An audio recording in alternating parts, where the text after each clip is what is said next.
How would you like to wake up one day and find out that your best friend is really your daddy? Guess that gives a different definition to baby daddy, huh?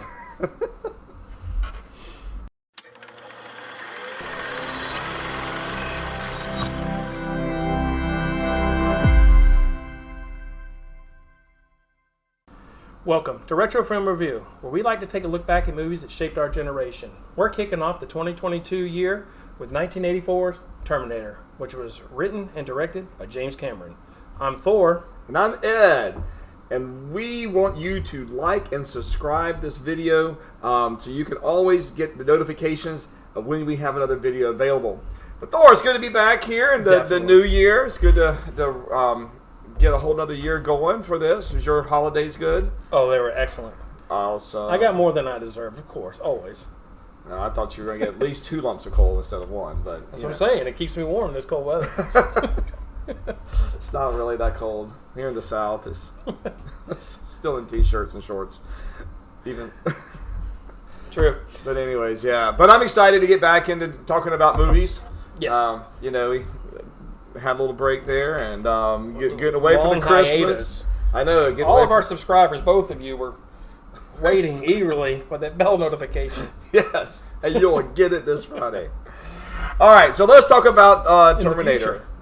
In the future. In the future. But I came back and told myself on how to edit it. Oh, man. I know. It makes sense now. It does. It all makes sense. All right. So let's talk about Terminator. Terminator, one of my favorite movies from the childhood.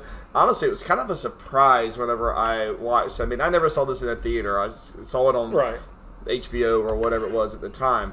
But really a big surprise for me in not knowing a whole lot about it, other than it started Arnold Schwarzenegger, who, we had all got to know at that time from Conan the Barbarian. But you didn't know him from Pumping Iron? Come on. That was when they showed on once they figured out who he was, and HBO was like, oh, let's find more stuff with Arnold Schwarzenegger in it. Mr. Universe. One time. Yes, exactly. More than one time. Yeah. Well, it shows. Yeah, so you watched it on VHS or I think just HBO HBO that time. Cable. But it was, I guess it was a pleasant surprise because, I didn't really know what to expect. And the way that what this machine comes out at the end is, for a teenage boy, that's pretty exciting, especially. Cool. And the effects were really good at that time. Well, considering the budget, they were really good. Yes, they made their money stretch really hard. What was this budget, like $6.5 million or something? Something like that. You couldn't probably pay one of these actors today to just start a movie like this. That would totally take it over. Yes. But anyway, what was good about this? I mean, it was a simple story. I mean, you had the time travel and all that kind of stuff, but overall, it was, guy came back in time to kill the mom of a future, Revolutionary War leader, and they kept it simple. Basically, it was a car chase through most of the movie. Yeah. Well, and what's amazing, this is kind of a little off subject on it, but it's amazing how time travel progressed. This was made in 84. Then you had Back to the Future in 85. See, when they came back in time, they came back naked. Yeah. I mean, Michael J. Fox came back in the DeLorean fully dressed in his little life preserver. I mean, so the technology to time travel has increased over the year there. For all of our benefits. Yeah, really. I mean, I'm sure there's people who wanted to see the two of those guys. Well, you talk about that. And so it was interesting the fact that when Arnold came back, he had the night, he came in, on the ground, posed and everything in this little thing. And then during Michael Biehn or Kyle Reese just gets dumped from the sky. He's laying there in a fetal position. So it kind of made me wonder, how did they do they know exactly where they're putting them, or do they just kind of hope that it goes somewhere? Because he didn't know what year it was. He was hoping he was going to be in the right year. That's true. Yeah, and it's like for that technology. So did in the future to send back. Right. What if they overshot it, or what if They went to ludicrous speed and shot right past exactly where they needed to go. I mean, I didn't even think about that. It's like, what would have happened because it was 84. Right. Dude, it's 85. What? What? Where's Sarah Connor? We're doomed! There's no Sarah Connors anymore. She's done. They're all gone. And the fact that they really got it within about 12 hours of each other. That was pretty amazing. Yeah. Yeah, I do love the fact that Arnold's dropped off in the bodybuilder pose. Yeah. And the other guy's just dumped on the street in a homeless thing. Which, so Arnold goes and finds these 3 gang guys, and one of them, who's the leader of those? I don't think it was the leader, but Bill Paxton was in it. Oh, okay, he might not be the leader, but yeah. But he was, but he's in like a lot of James Cameron stuff. So Arnold tells him, give me your clothes, and he kills the one guy, throws Bill Paxton against the thing, knocks him out or whatever, and then the other guy says, yeah, here you go, here's my jacket. So take it. So I guess he really wanted Bill Paxton's clothes, but whatever. And Bill Paxton's a little wiry thing at that time. And then I want to know how Kyle Reese convinced the homeless guy to give him his pants, or did he just take them? I think he just took them. He just took them. But then he found also one of the most 80s looking shirts ever. Well, there's the thing. When he went in the store, he grabbed the jacket off the rack, but he didn't grab a shirt, because when he left the store, unless he somehow grabbed one and hid it and didn't put it on, because when he left the store, he put the jacket on, he had the shotgun, and he just put the collar up, and then the next scene or whatever, he's got a shirt on. Yeah. And it's like... But let's talk about those 80s clothing and the bar scene. And Tech Noir? Yeah. Yeah, what's wrong with that? Did everybody, men and women, all they wore was just muscle t-shirts going out to the bars? And that's just, everything was sleeveless. You don't remember the 80s? Wait a minute, don't answer that one. So, yes, that was, but not everybody in the 80s wore that. But yeah, that was the scene. And the name Tech Noir was actually a name that James Cameron came up with for a genre of movies. Okay. Which is crazy. I read that on IMDb. I was like... Makes sense. Well, it's,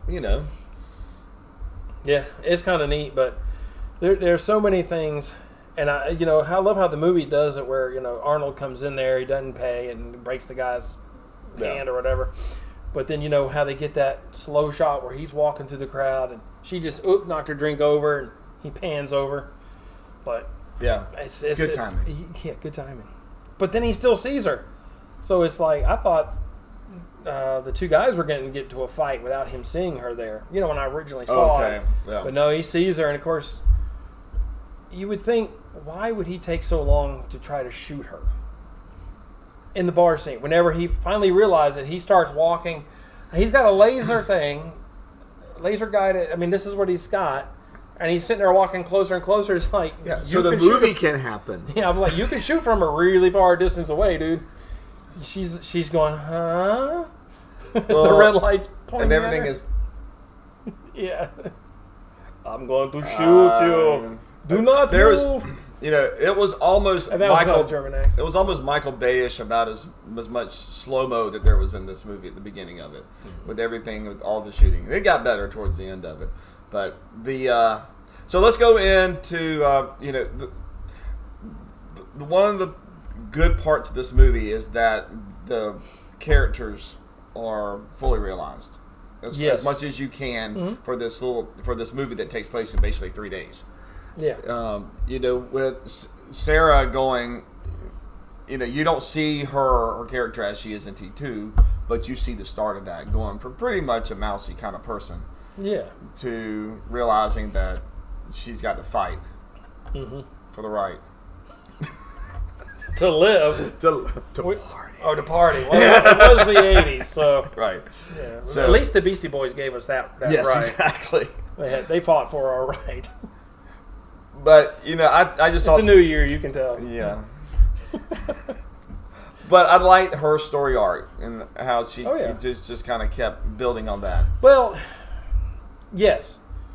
But, her soon-to-be lover, told her, like, when they got to the hotel and stuff, don't call anybody. Don't do anything. What's the first thing she does? She calls Mama. Hey, Mom.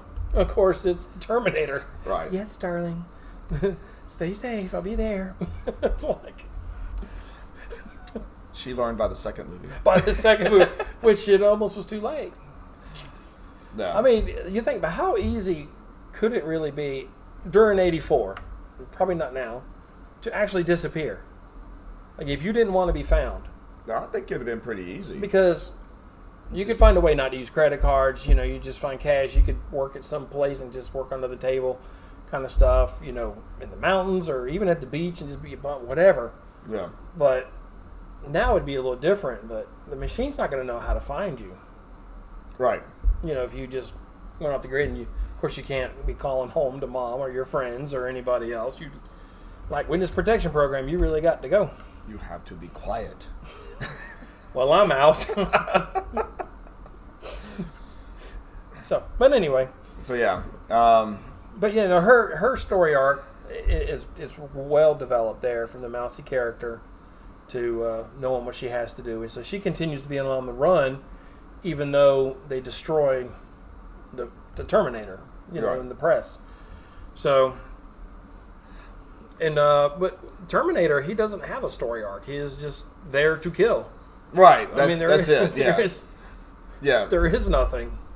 And then who would be the other one? Well, just Reese and just the Reese. finalization of his story of, and I still question whether or not he actually knew. Well, he knew that was, you know, obviously John's mother, and he had the picture, but did he know or have any indication that he was actually John's father whenever he was in the future before he came to the past?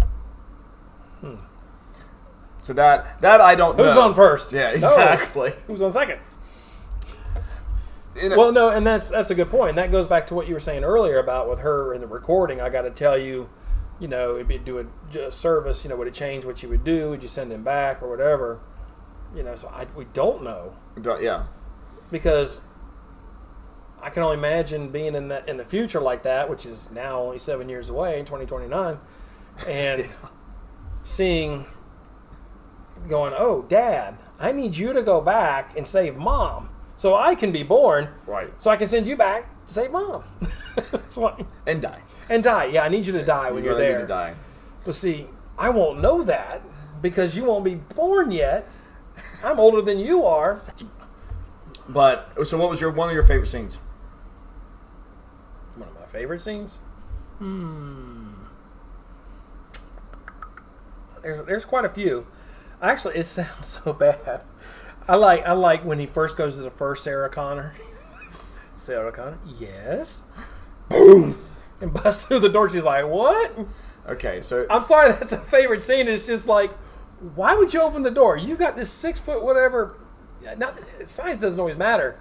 But it's Arnold Schwarzenegger coming to your door dressed like he is. Are you Sarah Connor? Yeah. What's your favorite scene? well, honestly, my favorite scene is I think the police station, where he just comes in there and just ravages the police, you know, all the police.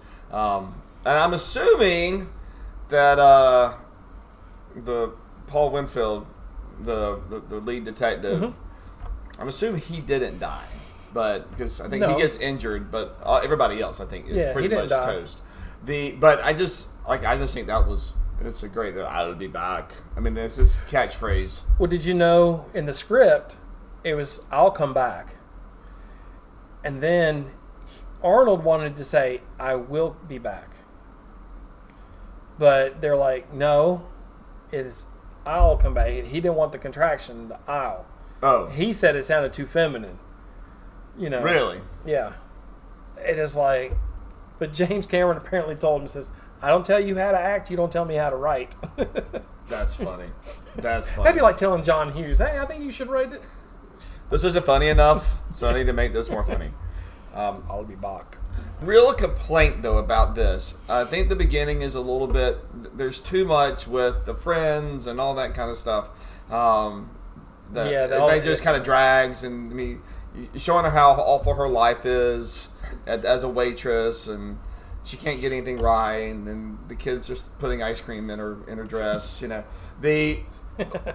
But the acting is a little bit dull in the beginning of it. I just think some of the line delivery is just incredibly forced. These actors all get better as one, the movie goes on, but as they go longer in their career. So I will give them that. But some of it is just, I don't know, it's a little bit almost forced delivery. Every time Kyle Reese talks, he's just yelling at her.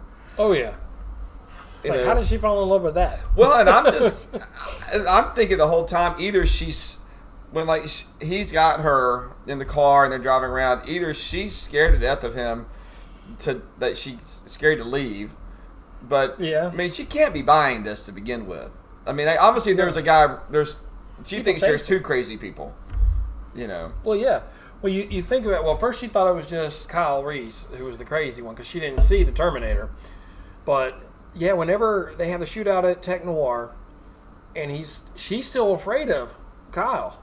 And he gets in the car and they take it, and she's wanting to escape and get out the door. And he's like grabbing her and holding her, that kind of thing. And, yeah, she was terrified. Because, I mean, here he is with a shotgun and going, you're staying with me, basically. Yeah. You're not leaving. And it's like, oh, what's this guy going to do to me? Yeah. Don't hurt me kind of thing. And so you talk about him screaming into the video. Yeah.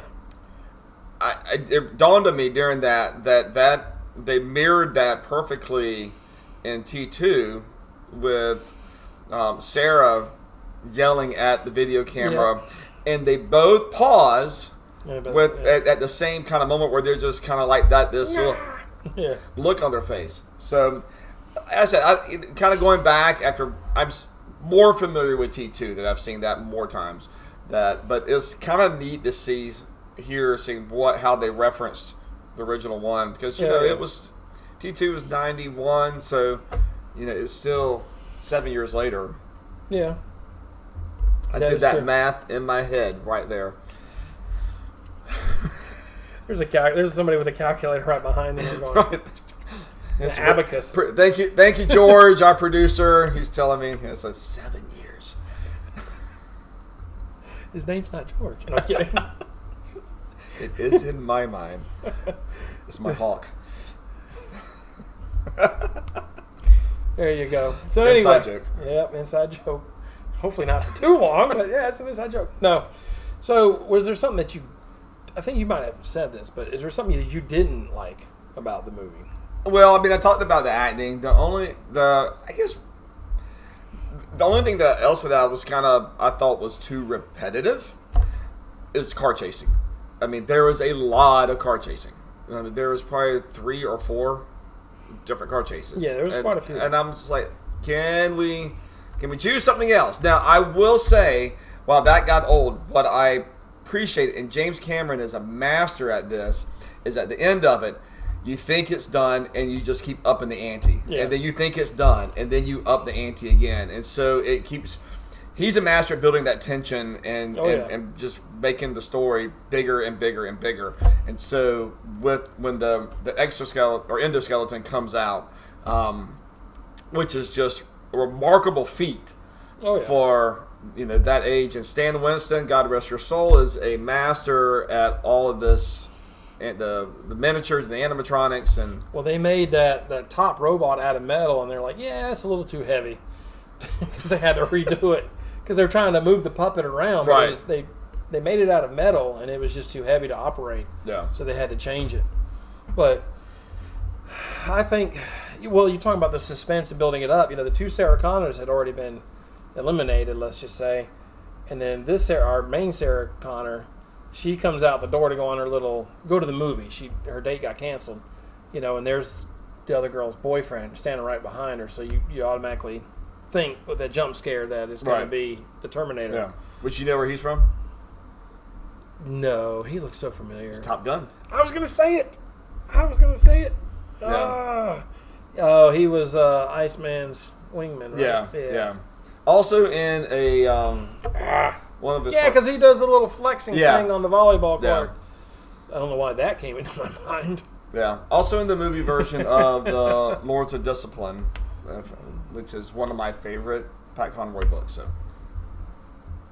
I don't read. You just write. I just write, yeah. I should read what I wrote to know if it's good. Anyway. Then my sales would be. Hopefully. All right, go ahead. Yeah. No, I mean, the only real drawback, again, I didn't like the opening credit, just drawing out scene. But yeah, a lot of the stuff with her roommate and everything just wasn't needed. I mean, right. that's really, there was a lot of car chases, but one thing that's impressed me about the car chases was, because it was a stunt driver. Mm-hmm. Because when they're showing the car doing like a 90-degree turn, and then they pan in the car, he's got one hand on the wheel and one hand over there on Sarah Connor. I'm like, yeah, you're not making those moves with one hand. No. I don't know how you're doing that. No. But so I thought it was pretty cool in the way they would. But I just feel bad for the stunt drivers, the way they jerk themselves around and do all that. I mean, I don't have a problem with that. It's a thing. But I think this is a really, really good movie. From what they started with what they envisioned James Cameron did to do it, for the low budget. They had a lot of guerrilla camera work, because out in LA and everything, you're supposed to get a lot of permits and stuff, to film a different location. So they would basically set up a scene real quick, film something real quick, and then go before the cops could come. And did they not make LA look as trashy as it could be? Yeah, they had to, go out of their way to make parts of LA look bad. I mean, it's pristine, and they had to scum it up a little bit. I don't know, but it's it's kind of like the do reference to two movies that happened in Chicago that filmed in '86. One was Ferris Bueller and one was Running Scared. Ferris Bueller made everything look. You've heard of that one before, right? Yeah, I've heard of Ferris Bueller. Okay, that's good. Something like that. But it made everything in Chicago look beautiful, and Running Scared made everything in Chicago look horrible. This one did not do any favors to the travel agency for going to LA. No. LA is absolutely massive, though. So, just with any major city, there's going to be bad parts. But I'll have to check out Ferris Bueller one day. For the 200th time. So that's a rookie numbers, man. So anyway, I don't really have anything really bad to say about it. I mean, yeah, the thing that I appreciate with this is that it really. I know they didn't do this, and I appreciate that they didn't go make this movie with intent on making sequels, but it totally set a great universe and groundwork for making at least one successful sequel. Yeah. But I think that the way that they structure the story and the special effects and the practical effects, just like with all the stunt work. I mean, today a lot of that would have been CGI. Oh, yeah. And just what people accomplished at that time. And I don't think you talk about the stuntmen, they don't get enough credit for all the stuff that they did. No. Well, and you think when you talk about when Arnold's working on his arm, how cool that looks with all the metal underneath there, and then he's doing his eye, and he's got the red. Yeah. He's got you don't even see it there, but he's got the red eye up underneath there. Well, and that was just a fake Arnold. Well, yeah. But okay, so every time I see those scenes with the fake Arnold head with the red eye, it looks like Michael Myers' mask from Halloween. William Shatner? Yes, it looks like William Shatner. Go back and look at it. He's the actor that keeps on giving. He does. He does. Did you know whenever Kyle Reese, a little trivia, was doing his dream sequence back in the future? Yeah. Back to the Future. That sounds like a movie title. That'd be a good one. It would be. That the person who was playing the Arnold character was actually Frank Columbo, which I know you probably don't know who that is, but that was another Mr. Universe who used to compete. Okay. With I was wondering who that was. I noticed it wasn't.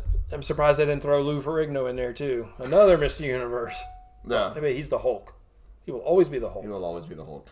So Time warp rating. Time warp rating. You want to go first? I'll go first. So I think you can make it. This can be made again. With today's special effects, I think it would totally work. I do not think that the way that they keep trying to remake this or and trying to create some continuity world that's all convoluted and awful. Just start it over. And so I'll give that an 8 as far as that goes. I like it.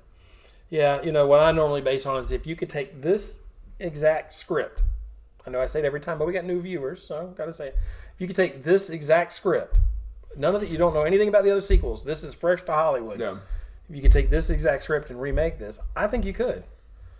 Because, the technology is a little different now, but you could still get away with cell phone dead zones, and there's ways to overdo it. Not everybody's listed all online, so because if the Terminator came back now, and he's Googling, Sarah Connor, there's going to come up a bunch of them. It'll probably give them all in the entire country.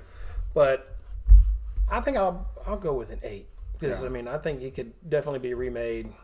Well, and again, the way it is. They tried to do that with the latest one that came out, Terminator Dark Fate. Did you see that one? Mm-hmm. Okay, so this one, basically, they axed John Connor at the very beginning of it. They kind of redo Edward Furlong as a young boy, and they just kill him within the first 5 minutes.